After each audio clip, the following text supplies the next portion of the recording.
Welcome to the Banker Lamp. Please enjoy the video. You begin by securing your session.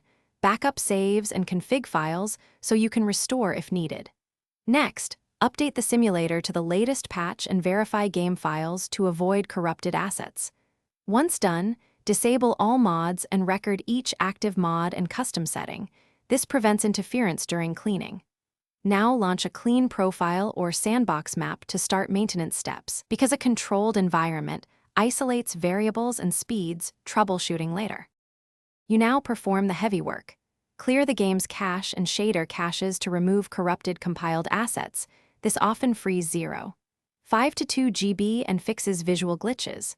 Then uninstall unused mods and reinstall only essential ones, testing each individually to find conflicts.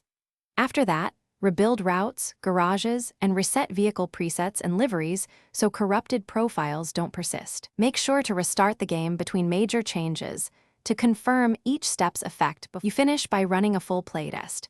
Drive routes, observe AI, check physics and audio for anomalies. Once stable, reintroduce mods one at a time and keep a changelog with timestamps so you can pinpoint causes. If problems reappear, inspect the game log files and error reports, then revert to your backup save if needed. A key troubleshooting tip: when crashes persist, remove the newest change first. This binary elimination method quickly isolates the culprit and saves time. Thanks for watching. If this was helpful, leave a like and consider subscribing. See you next time.